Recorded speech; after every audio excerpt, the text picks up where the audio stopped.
আপনারা নিজেদেরকে সৌভাগ্য মনে করবেন, উম্মতের এই কঠিন পরিস্থিতিতেও আল্লাহ আমাদেরকে আহলুস সুন্নাত ওয়াল জামাতের আকীদার উপর রেখেছে। এটা হক আকীদা। এই আকীদার উপর সাহাবায়ে কেরাম, তাবেঈন, আতবাউত তাবেঈন, আইম্মা, মুজতাহিদিন, মুহাদ্দিসিন, মুফাসসিরিন, সুলাহা, কুদামা সবার হাত এই আহলুস সুন্নাত ওয়াল জামাতের উপর। আজকের দিন পর্যন্ত আমরা যা কিছু করি মিশরের মুসলমানরাও তা করে।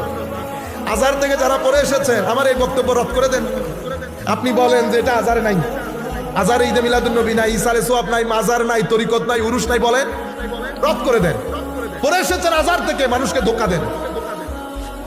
পড়ে এসেছেন এক জায়গায় আর আকীদা প্রমোট করেন আরেক জায়গায়, সৌদি আরবের।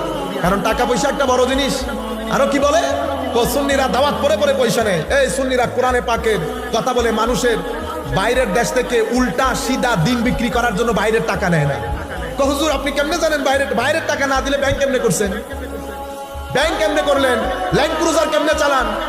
এত বড় সংগঠন কেমনে চলে আমার জানতে হবে না? আপনারা বুঝতে পেরেছেন? আমি কথাগুলো কঠিন করে বলছি আহলুস সুন্নাত ওয়াল জামাতের বদনাম এক পাশে রেখে দেওয়ার জন্য।